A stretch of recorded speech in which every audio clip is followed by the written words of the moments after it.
Assalamualaikum warahmatullahi wabarakatuh. Alhamdulillahirabbil alamin wassalatu wassalamu ala asyrafil anbiya'i wal mursalin sayyidina Muhammad wa ala alihi washabbihi ajma'in.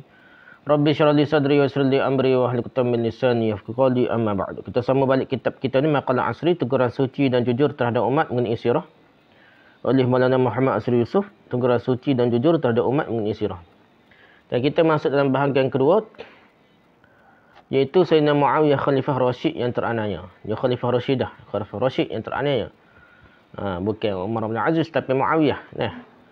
Jadi kita bicara dah apa perkara sebelum ni. Yang panjanglah perbahasannya. Jadi kita masuk yang kedua lah. Tuduhan fitnah yang terjadi terhadap Muawiyah ni. Pertama tuduhnya raja yang bergigit lagi apa dah, kita bahas dah lah, karut belaka dah. Sebenarnya dia lah pemerintah yang adil dan jauh lebih baik daripada Umar bin Aziz pun. Lepas ni kita nak bincang yang keduanya, masalah yang berkaitan dengan Muawiyah ni, perlantikan Yazid. Yazid ni anak dia. Perlantikan Yazid dijadikan alasan oleh musuh-musuh Islam bagi menghukum sistem pemerintahan Muawiyah sebagai kononnya sebagai sistem pemerintahan beraja. Kehilantik anak dia tu, dia katakan dia lantik lah. Betul ke dia lantik? Ada perbahasan, tapi dia kata dia lantik. Orang kata dia lantik, anak dia jadi raja, khalifah, jadi dia pun sistem beraja lah dia. Kerana kononnya beliau sudah melantik anaknya Yazid sebagai putera mahkota semasa hayatnya tanpa bermesyuarat dengan ahlu halli wal aqdi pada zaman itu kononnya dah.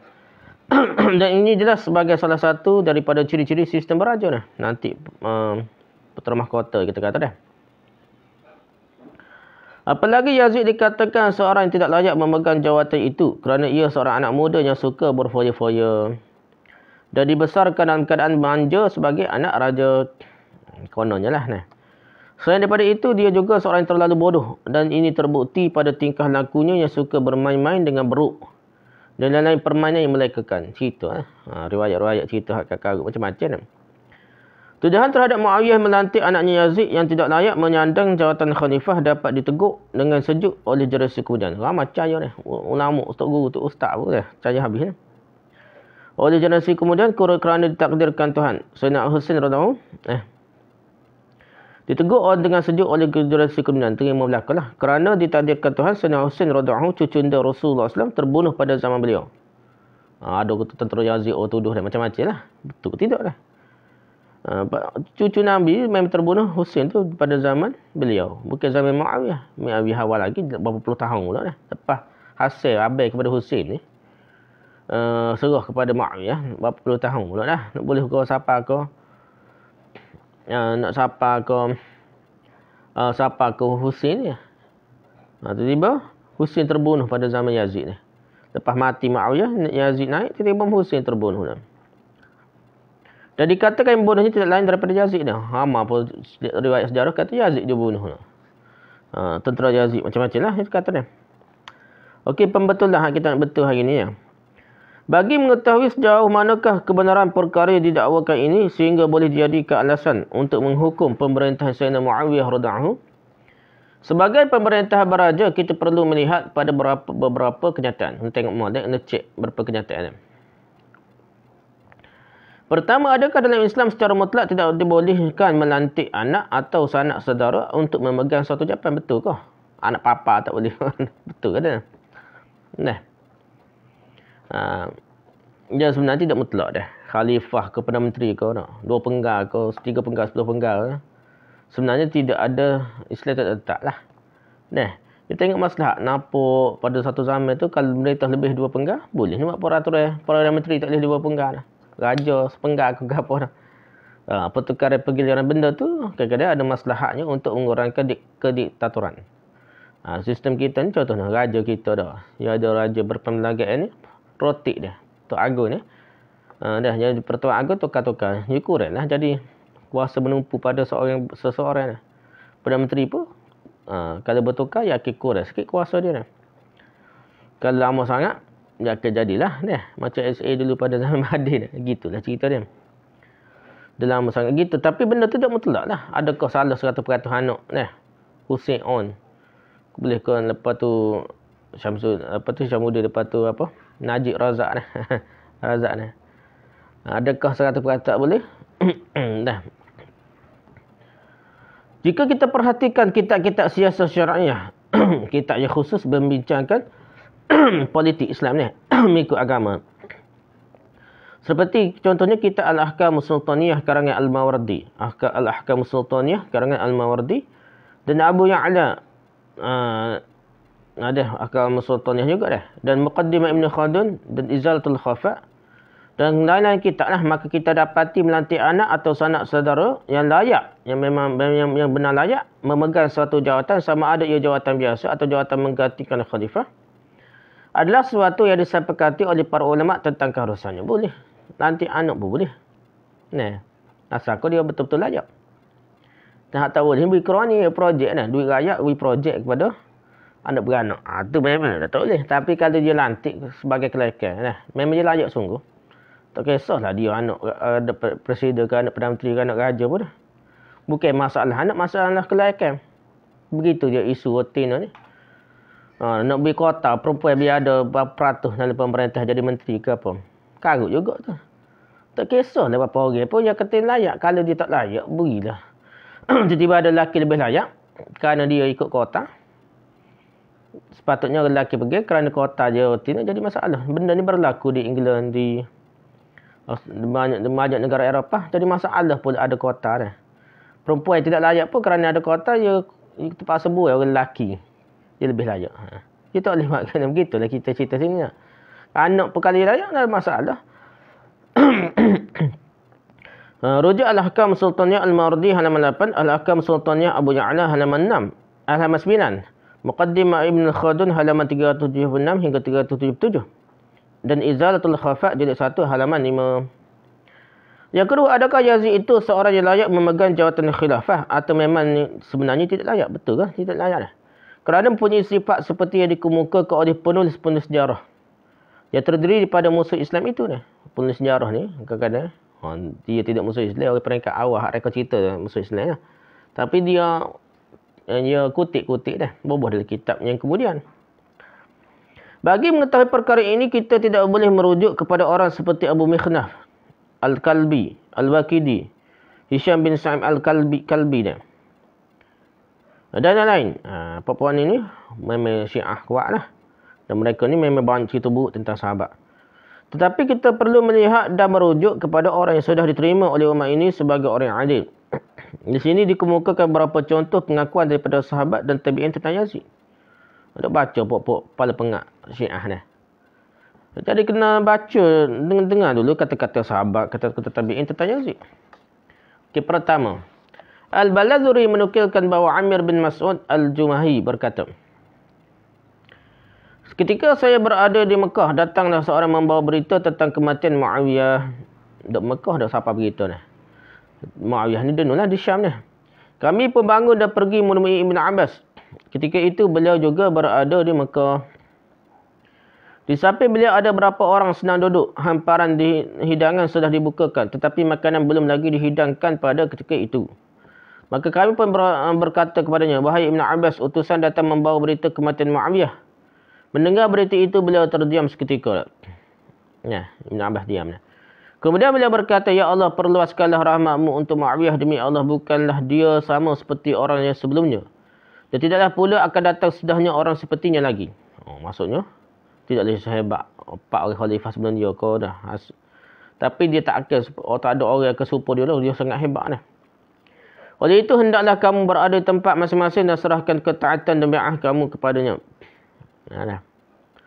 Rujuk Al-Balazuri dan Ansab Al-Asraf jilid 2 halaman 2 dan 3. Jadi dia nak suruh jangan itulah, jangan memberontak, jangan itulah hak mana diangkat oleh Muawiyah ke ataupun kerajaan dia tu sebagai khalifah, kena pakat taat mereka dah. Yang kedua, berkenaan dengan Sayyidina Muawiyah radhiyallahu tidak melantik orang lain yang lebih utama dan lebih layak daripada Yazid sebagai penggantinya. Tetapi beliau masih boleh menemui dengan orang ramai pada ketika itu. Maka jawapannya boleh kita temui dalam kata-kata seorang sahabat, itu Sayyidina Bashir radhiyallahu yang menceritakan perkara ini. Katanya, orang berkata Yazid bukanlah orang terbaik dalam kalangan umat Muhammad sallallahu alaihi wasallam pada masa itu. Saya juga berpendapat semenikian. Bashir kata dah. Tetapi kesatuan dan perpaduan umat Muhammad SAW lebih saya sukai daripada perpecahannya. Tarikhul Islam Az-Zahabi jilid 2 halaman 267 dan 268. Jadi berdilantik dia. Biarlah. Nah. Gitulah. Jadi lantik dia tu sama ada melalui syura dia. Kau tak ajak syura lain tu. Tak ajak sahabat besar lain ke apa. Tak kisahlah. Yang penting dia telah dilantik lah. Alasan sama juga dikemukakan oleh Ibn Khadim dalam muqaddimahnya. Rujuk Ibn Khadim dalam muqaddimahnya halaman 240 dan 235. Yang ketiga. Sayyidina Muawiyah radhiyallahu sendiri meyakini Yazid sebagai seorang yang layak untuk jawatan itu. Kerana itulah ada dinukilkan bahawa beliau pernah berkhutbah dan menyebut perkara itu sebagai doanya. Nah. Masalah Muawiyah yakin anak dia ni memang ada kelayakan untuk jadi khalifah, jadi ketua dah. Jadi Muawiyah doa apa? Ya Allah, jika aku berlantik Yazid memandangkan kelebihannya, maka sampaikanlah dia ke tempat yang aku harapkan itu dan tolonglah dia. Ya Allah, dia doa gitu. Jikalau aku berlantiknya dorong oleh semata-mata kasih sayang ayah kepada anaknya sahaja, maka ambillah nyawanya sebelum dia sampai ke makam tersebut. Minta doa mati cepat dia. Kalau dia tak layak dah. Sanggup anak doa, ayah doa gitu depan Kaabah ni. Ada. Bagi dia khutbah jemaah ni. Dia doa gitu depan khutbah jemaah ni. Kalau dia nak, jika aku lantik Yazid, kerana lebih dia, ada kelayakan, kemahiran kepimpinan yang hebat, biar siapa dia berjaya sungguh jadi khalifah kau dah, jadi ketua. Tapi kerana semata-mata kerana kasih pada anak saja dah. Ambil nyawa dia lah sebelum sampai ke khalifah dah. Rujuk Az-Zahabi dalam Tarikhul Islam jilid 2 halaman 267. As-Sayuti dalam Tarikhul Khulafa halaman 109 dan Al-Bidayah wan Nihayah jilid 8 halaman 20. Yang keempat, perlantikan Yazid sebagai waliul ahdi atau pengganti khalifah. Bukanlah berlaku secara sewenang-wenangnya tanpa mesyuarat. Ni masalah ni.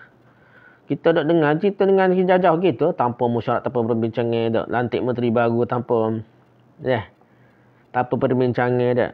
Nak jatuh orang ni buat cerita dak. Benda tu ada mesyuarat dia, lantik-lantiknya. Termasuk duta khas berjabatan menteri pun ada mesyuarat dia, ada apa? Itulah scheme of things dah. Jadi mesti ada bincang, bukan semata-mata jadi gitu dah. Bukan semena-mena tanpa mesyuarat. Seperti yang disebarkan oleh musuh Islam, bahkan ia adalah sesuatu yang dipersetujui oleh Ahlul Halli wal Aqdi juga. Pada ketika itu, iaitu pada tahun 56 Hijrah. Jadi Ahlul Halli wal Aqdi, menteri-menteri ataupun pakar-pakar ni. Jadi kecenderungan tu bincang. Dia tak ajak semua lah. Orang yang disebut tidak menyetujui perlantikan itu hanyalah 5 orang saja. Ramai-ramai tu 5 orang saja. Seperti yang disebutkan oleh Tabari. Mereka itu ialah Husain bin Ali, Abdullah bin Zubair, Abdul Rahman bin Abu Bakar, Abdullah bin Umar dan Abdullah bin Abbas. Dia katakan lah. Tak betul. Mereka Ibn Abbas bersokong lah. Tak betul dia. Ibn Umar sokong tak. Abdul Rahman bin Abu Bakar pun mati dah masa tahun tu lah. Tak ada pun dia. Dia lah. Jadi benda tu telah dimusyaratkan. Namun riwayat dikemukakan oleh Tabari ini tentang palsunya kerana Abdul Rahman bin Abu Bakar sudah pun meninggal dunia pada tahun sebelumnya, itu 53 Hijrah lagi. Itu 56 Hijrah perbincangan itu. Nak lantik apa Yazid ni. Abdullah bin Umar dan Abdullah bin Abbas pula jelas-jelas seperti yang disebutkan dalam Bukhari dan Muslim menyokong Yazid tu. Apa bersetuju apa? Sokong Yazid. Macam mana tiba-tiba sini dia kata riwayat ni kata tak sokong pun tak. Jadi tu riwayat ni palsu dia kata dah.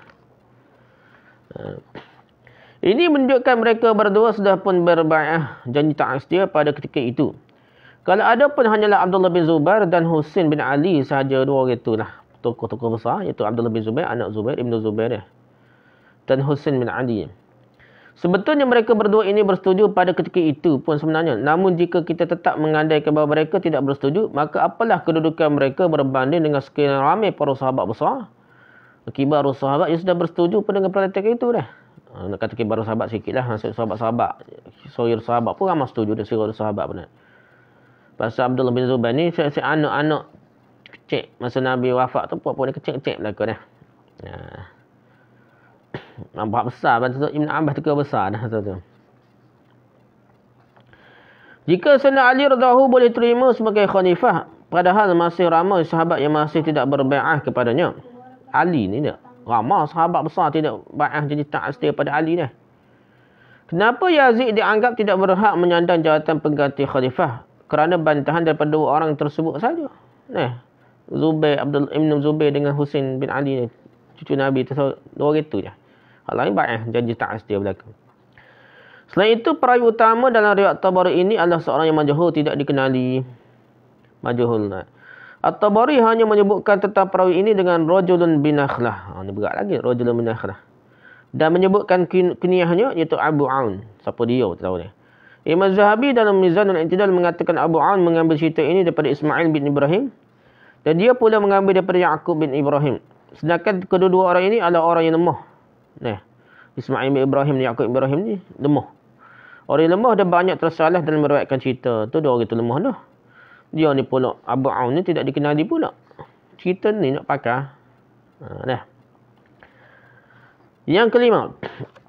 Sebenarnya Yazid dianggap sebagai seorang yang punya karakter sifat yang kotor. Dan boleh diterima oleh kebanyakan umat Islam sebagai seorang yang jahat adalah disebabkan oleh propaganda yang disebarkan tentang beliau yang bertanggungjawab dalam pembunuhan Sayyidina Husain radhiyallahu di Karbala. Ya, orang kata kejahat ni, cerita Karbala tu lah. Sebelum tu tak ada cerita jahat ni apa. Start kematian Husain di Karbala tu, orang buat propaganda nak tuduh beliau lah. Padahal dia tak bertanggungjawab. Banyak kargo benda-benda ni bukan zaman dulu sekarang lah. Cerita ni kena sama ke apa, bukan zaman ni. Cerita yang lama dah. Begitu gak ni. Tentang apa? Bini kaca bini orang ni tak dibuang daripada, tidak dianggap sebagai jenayah akta jenayah tu. Jadi lah ni benda tu bincang lama dah, baru putus sekarang dah. Jadi benda tu mungkin tak jelas kena kemah undang-undang lah. Tak kira lah sama ada kemah dalam Mahkamah Sibir, Mahkamah Persetujuan ataupun undang-undang persetujuan ataupun masuk dalam undang-undang syariah, Mahkamah Syariah. Kuat situ boleh lah. Kebincang mau dia. Jangan tak bincang tu jadi bercanggah. Ni bercanggah sini pun ada hukuman Mahkamah Syariah. Mahkamah Sibir pun ada juga. Jadi ada lah orang sama tu setuju. Cakap dia dua kali kena. Dah kena jaga 2 tahun 3 tahun. Hak ni pula ada jaga 2-3 tahun. Adakah tambah? Tak pelik lah kalau bincang mana. Orang nak sama ke apa mana. Ataupun nak pertikaikan undang-undang tu. Pasal ada 2 set hukuman set mahkamah yang berbeza kena pada satu orang. Jadi tak pelik dah. Jadi benda tu jangan macam ni cerita masalah Yazid ni. Padahal Yazid tidaklah bertanggungjawab dan tidak ada kena-mengena sama sekali dengan pembunuhan Sayyidina Husain radhiyallahu di Karbala itu. Tak ada kaitan sikit abuk pun Yazid tu.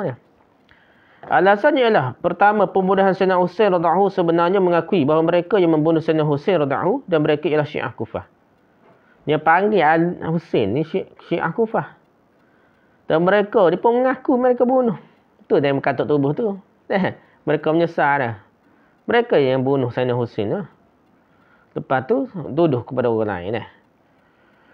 Yang kedua, saksi-saksi yang masih hidup selepas peristiwa Karbala tersebut terdiri daripada anak-anak dan saudara Sayyidina Husain radhiyallahu anhu. Anak Husain pun ada, adik-beradik Sayyidina Husain pun ada. Sendiri yang menyaksikan bahawa pembunuh semenang kepada Husain ni di Karbala ni. Dan lain-lain di Karbala adalah Syiah Kufah, bukannya Yazid. Mereka sendiri sebut dalam riwayat ada banyak, tapi tak timbul masalah ulama besar pun tak percaya. Bapa tak baca ni tak percaya riwayat pokok pelik ni nah.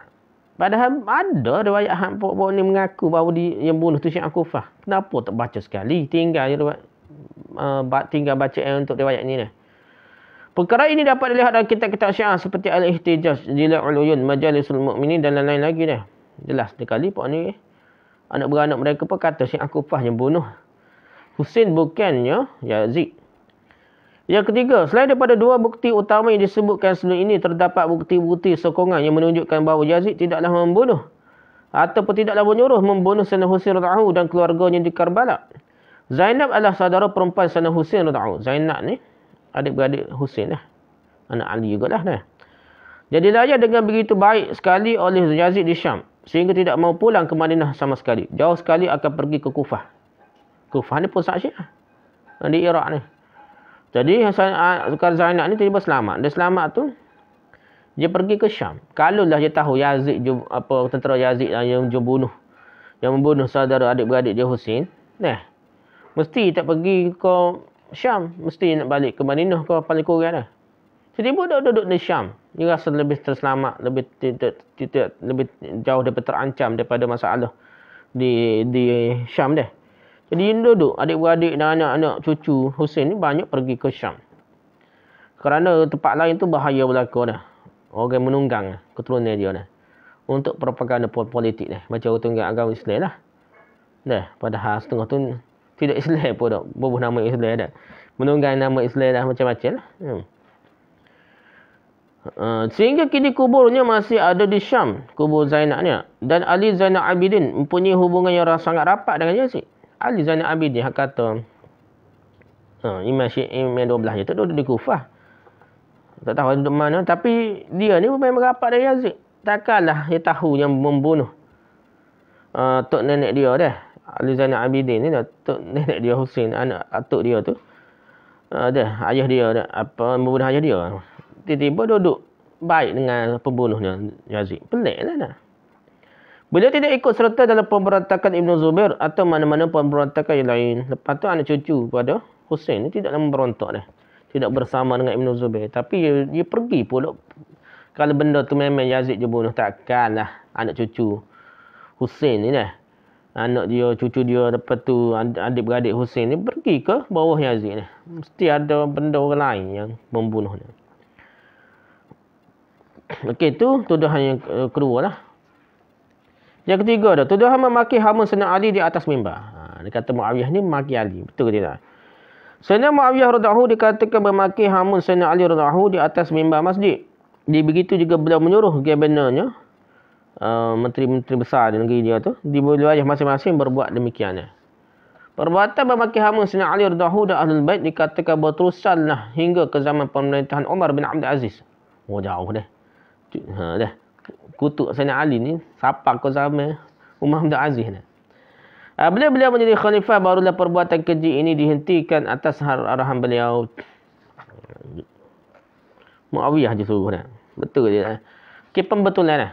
Perkara ini tidak dapat dibuktikan berdasarkan sejarah yang boleh dipertanggungjawabkan. Usahakan untuk menuduh Sayyidina Muawiyah radhiyallahu bertindak demikian. Menuduh gubernurnya sahaja pun tidak mempunyai bukti-bukti yang kokoh. Tak ada pun menteri besar negeri-negeri Islam, negara Islam, negeri Islam yang kutuklah maki Ali, tak ada. Tak ada bukti. Walaupun ada, hanyalah sangka baik daripada kedua-dua belah pihak Sayyidina Muawiyah radhiyallahu dan Sayyidina Ali radhiyallahu, dan puji-pujian sebagaimana Sayyidina Ali radhiyallahu memuji Sayyidina Muawiyah radhiyallahu dan meregah pengikut-pengikutnya daripada mengutuk Sayyidina Muawiyah. Maka begitulah juga di pihak Muawiyah kepadanya, iaitu melarang pengikut-pengikutnya mengutuk Sayyidina Ali. Jadi saling melarang. Itu betul. Jangan jadi pala dah. Ni kita ketua pada Jemaah Islam kata. Kononnya kita jadi panah lebih daripada orang lain. Dia bukan lebih, dia akan jadi lebih anak buah. Kita kata sikit, kita kata munafik, orang bawah ni faham kafir, murtad, lawan Islam gitulah, gitulah. Ataupun kita, kalau kita ni ketua, kita kata kita orang berpengaruh. Kita kata dia ni, kita ragu ke Islaman dia. Orang lain dia tak akan ragu dah. Anak buah ni kata kafir terus ni.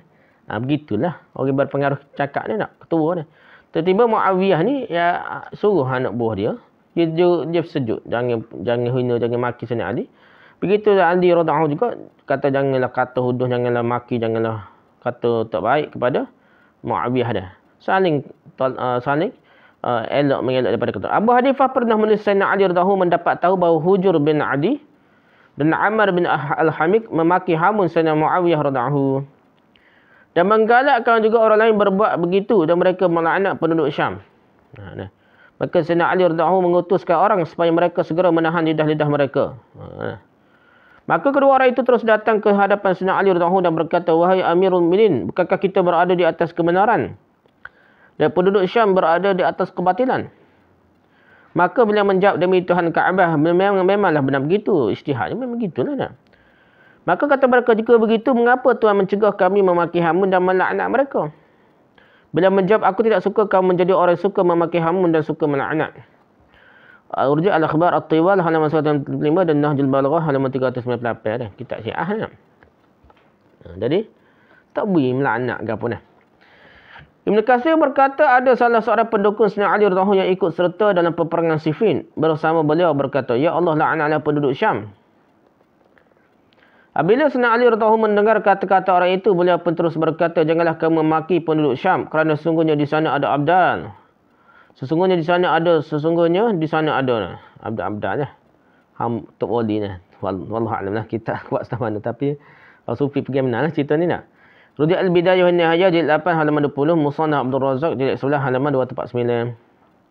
At-Tusi dalam amalinya menukilkan pesanan Sayyidina Ali radhiyallahu kepada pengikut-pengikutnya, di antaranya adalah, aku berpesan kepadamu berhubung dengan sahabat-sahabat Nabi-Mu, janganlah kamu maki hama mereka. Jangan laknat, jangan kata wuduh, jangan memaki sahabat-sahabat Nabi lah. Janganlah kamu memaki hama mereka dah. Al-Amali Syekh At-Tusi jilid 2 halaman 136. Sayyidina Muawiyah radhiyallahu pula sebagaimana dinukilkan dalam buku-buku sejarah selepas mendengar Dirar memuji Sayyidina Ali radhiyallahu dengan panjang lebar dan menyatakan keutamaannya. Beliau terus menangis seraya berkata, semoga Allah SWT merahmati Abul Hasan Sayyidina Ali. Ada orang puji Dirar, puji Sayyidina Ali, dia menangis dah. Dan dia doa semoga Allah Ta'ala merahmati Abul Hasan Sayyidina Ali. Demi Allah sebenarnya begitulah keadaannya. Memang betul. Memang Ali ni lebih. Memang Ali besar jasa daripada Islamnya. Rujak Al-Isti'am jilid 3 halaman 4344. Dan Riyadun Nadirah jilid 2 halaman 212. Muawiyah pun. Dia tidak puji pun. Dia puji sekarang. Dan dia dengar orang lain puji pun dia. Memang dia mendoakan kebaikan. Dan dia sedih dah. Bila berita kematian Sayyidina Ali radhiyallahu sampai kepada Sayyidina Muawiyah radhiyallahu, ketika itu beliau sedang beristirahat di rumah isterinya yang bernama Fakhtah binti Kharzah. Ketika beliau mendengar berita itu, berita kematian Ali, beliau terus berkata innalillah dan terus menangis. Isterinya bertanya, engkau menangis sedangkan sebelum ini engkau membaranginya? Ada perang Ali ni. Maka kata beliau, sungguhnya engkau tidak tahu betapa manusia sudah kehilangan keutamaan fiqah dan ilmu dengan kehilangannya. Hilang fiqah, hilang ilmu dengan kehilangan Ali. Rujak Al-Bidayah wa Nihayah jilid 8 halaman 130. Jadi Muawiyah ni perang Ali. Bukan nak perang sangat. Tapi, pertama fitnah ni, kacau belah ni, keduanya. Kerana memang ada sungguh dalam puak-puak Ali tu pembunuh Sayyidina Uthman. Dan mereka yang buat kacau belahnya. Jadi Muawiyah pun gitulah pertahankan diri. Dia tak akan tunduk kerana puak-puak ni selagi tak dihukum puak-puak ni akan buat kacau bila sampai bila-bila pun. Itu istihad Muawiyah lah. Bukan nak lawan Sayyidina Ali ni. Tapi pertahankan takut jadi masalah. Puak-puak ni slogan Islam. Slogan kuat Islam dah. Puak-puak pembunuh Sayyidina Uthman ni nak. Tapi mereka ni merosakkan kerajaan Islam dah. Imam Ahmad berkata pernah Busru bin Artahat mengucapkan kata-kata yang kurang sopan terhadap Sayyidina Ali radhiyallahu anhu di hadapan Muawiyah dan Zaid bin Umar bin Khattab. Maka Muawiyah terus berkata, engkau memaki Ali sedangkan dia adalah datuknya. Tadi Ali kata datuk apa dia? Maka Muawiyah berkata, engkau memaki Ali sedangkan dia adalah datuknya. Dia adalah datuknya Datuk kepada ni kali. Tahu Zaid bin Umar Khattab kata dia dah. Gitulah maksudnya dia lari daripada orang maki Sayyidina Ali. Rujak Al-Kamil jilid 4 halaman 5 dan Tarikh Tabari jilid 4 halaman 248. Kata-kata keji yang menyatakan Sayyidina Muawiyah radhiyallahu dan gembena-gembenanya memaki Sayyidina Ali radhiyallahu dan Ahlul Bait pada setiap hari Jumaat melalui mimbar-mimbar masjid termasuk Masjid Nabi sallallahu alaihi wasallam di Madinah berjaya meresapi hati masyarakat Islam yang lurus tetapi jahil. Jadi orang cerita dusta ni nak siapa percaya. Seolah Muawiyah maki dah suruh orang lain pun maki juga Sayyidina Ali dah. Bukan benda-benda yang maki dah. Orang percaya, orang lurus betul ni. Tak lebarlah ustaz, tak guru dah. Percaya benda-benda kini. Percaya pada fitnah dah. Kata bersemangat agama mentegakkan Islam tapi percaya pada fitnah. Meresapi hati masyarakat. Lurus tapi jahil.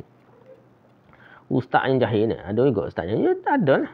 Lurus betul. Betul pun ada. Apabila dikemukakan dengan rujukan-rujukan sejarah yang ditulis oleh penulis dalam kalangan ahli sunnah wal jamaah, terus diterima segala-galanya oleh mereka tanpa unsur periksa. Percaya. Jumpa dari kitab mana dah. Kitab Taurah, kitab kuning mana. Percaya terus dah.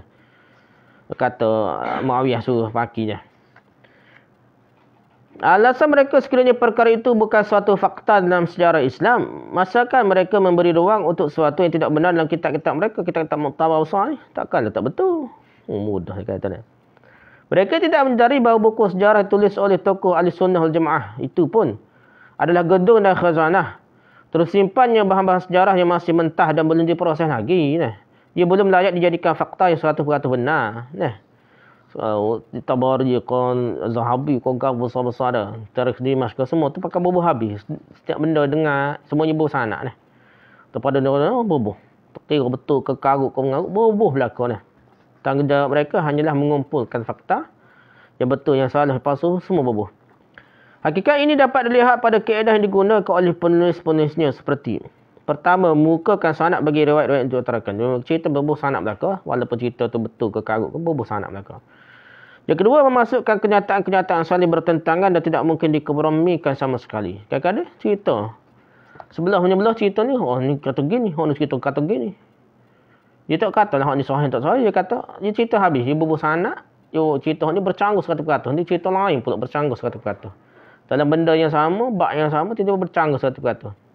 Makna mereka hanya mengutip saja, mereka bukanlah suruh percaya sekata perkata.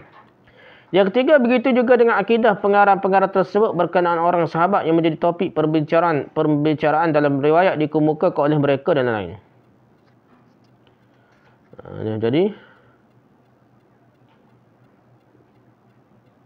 Jadi kadang-kadang masalah kitab-kitab pelik-pelik pada juga dah. Pengarang-pengarang yang karut pada juga tu sekarang lah. Pengarang betul pun capu gau riwayat dia.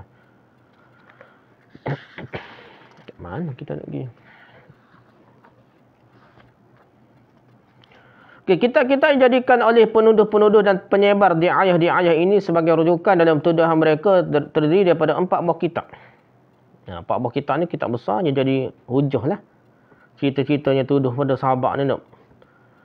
So maki laga apa sebenarnya. Pertama, Tabaqatul Kubra. Tabaqat Al-Kubra karangan Ibn Sa'ad. Kitab besar ke dia. Tabaqat Al-Kubra karangan Ibn Sa'ad. Yang kedua, Tarikh Al-Umam Al-Muluk karangan Tabari. Jabir At-Tabari tu lah. Tarikh Al-Umam Al-Muluk. Kitab sejarah besar kot dia. Yang ketiga, Al-Kamil Fit Tarikh karangan Ibn Asir Al-Jazari. Kitab besar kot. Al-Kamil Fit Tarikh. Yang keempatnya, Al-Bidayah Wan Nihayah karangan Ibn Katsir. Ini kitab besar kot dia. Tapi kecil lah sikit dia. Tarikh Al-Umam Al-Muluk tu. Pasal dia saringnya sikit dia. Kitab Tabaqat Ibn Sa'ad adalah seperti berikut. Bermaksud Ali bin Muhammad mencerita kepada kami dari Lut bin Yahya Al-Ghamidi. Katanya penguasa dari Bani Umayyah sebelum Umar bin Abdul Aziz selalu menyeranah Ali dia. Maki hama Ali dia. Apabila Umar bin Abdul Aziz dilantik menjadi khalifah, beliau pun menahan daripada perbuatan tersebut. Rujuk Tabaqat Ibn Sa'ad jilid 5 halaman 291. Dia kata gitu. Karutlah tak betul dah. Sebenarnya zaman semua ni tak timbul langsung peristiwa tersebut. Teks Tabari berbunyi begini. Aku tidak akan meninggalkan satu pesanan kepadamu. Itu janganlah engkau berhenti dari memaki-maki dan mencela Ali. Pintalah rahmat Allah SWT untuk Uthman dan beristighfarlah untuknya. Celalah juga pengikut-pengikut Ali. Sisihkanlah mereka dan janganlah dengar apa-apa pengaduan mereka. Dah. Tertujuk At-Tabari jilid 3 halaman 141 dan 142. Teks Ibn Asir tidak berbeza dengan teks Tabari. Bila terkenal dengan sikapnya yang menyalin kembali apa yang sudah dikemukakan oleh Tabari dalam kitabnya. Ibn Asir ni terkenal Al-Kamil Fit Tarikh tu. Sebenarnya kutip daripada Tarikh Al-Umam Al-Muluk je lah. Dia kutip situ je nak tulis mula dah. Perkara ini diakui sendiri oleh beliau dalam muqaddimah kitabnya Al-Kamil. Mesti kata dia kutip je lah. Selain itu, beliau sudah mengemukakan riwayat berkenaan tanpa sanad pun. Masalah Al-Kamil Fit Tarikh masalah tanpa sanad. Tapi kalau Tabari itu ada sanad.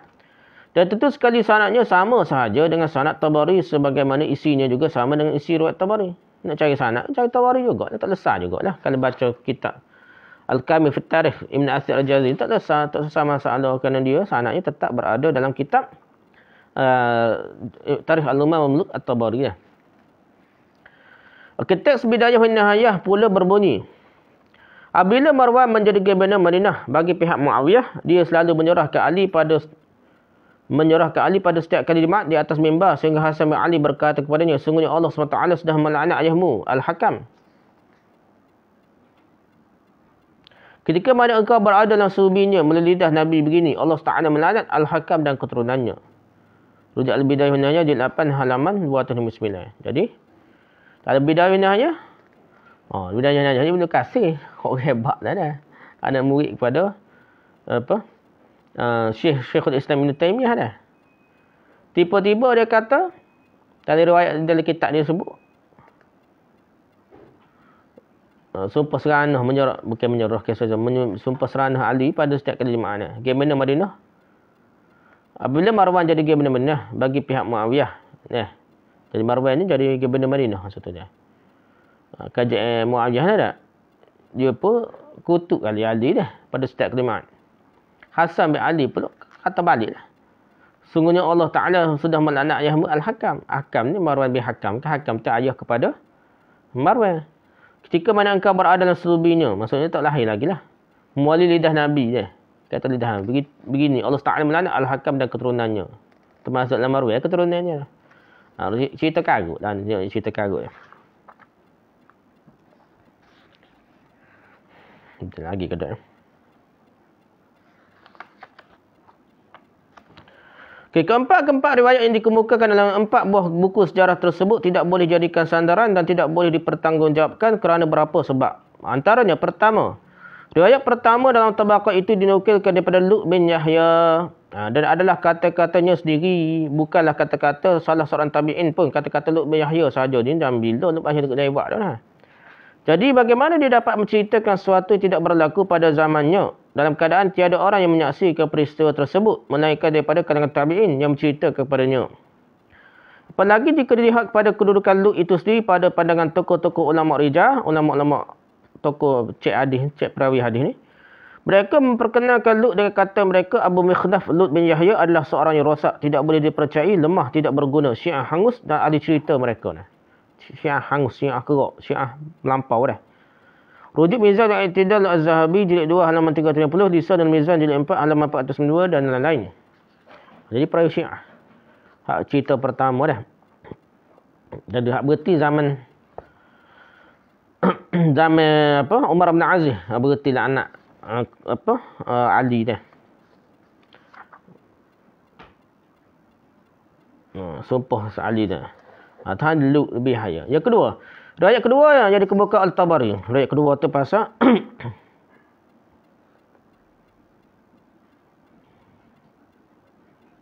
suruh jangan berhenti dah maki Ali dan cela Ali dah. Dah. Cela lah pengikut Ali juga dah. Jadi riwayat kedua yang dikemukakan dalam Tabari itu pula diriwayatkan dari Hisham bin Muhammad Al-Kalbi. Dan Lut bin Yahya tadi juga. Keadaan Lut diketahui, orang sama dah. Keadaan Lut diketahui lah. Sekarang mari pula kita melihat keadaan Hisham Al-Kalbi pula. Ada dua perawi tu dah. Ulama rijal menganggap beliau ahli cerita. Seorang yang tinggalkan periwatannya matruk. Seorang Syiah. Dan seorang yang tidak boleh dipercayai. Dah. Rujuk Mizan Al-Tidal jilid 3 halaman 236 dan Lisan Mizan jilid 6 halaman 196. Yang ketiga, berkenaan dengan riwayat tersebut. Riwayat ketiga ni. Ada ketiga ke apa?